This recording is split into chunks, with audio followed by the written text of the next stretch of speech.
Hello there, welcome to our channel. Login here again. Hope you're doing fine. I'm back with another tutorial video, and today I'll be showing you how to redeem your codes or your promo codes on your Roblox account. And now without further ado, let's dive right into the video.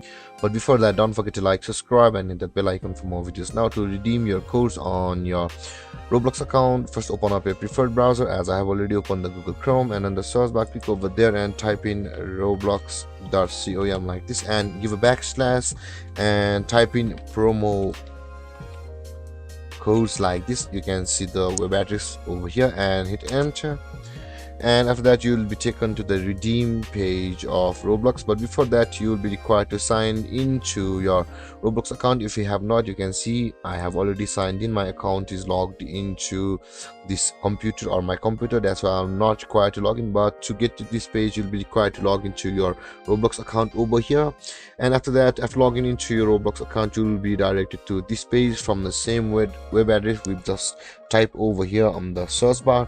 And after getting over here, you can see the empty box where it says the code, and on this empty box you'll be required to enter your item codes or your promo codes over here. And after that, click on redeem over here, and then on the next step you'll be required to choose on which platform you want to redeem your Roblox codes. And there, guys, this is how you redeem your Roblox codes on your computer. And if you have any confusions or questions regarding the topic, don't hesitate to comment in the comment section below, and don't forget to like, subscribe, and hit that bell icon for more videos. Thank you for watching, guys. Peace.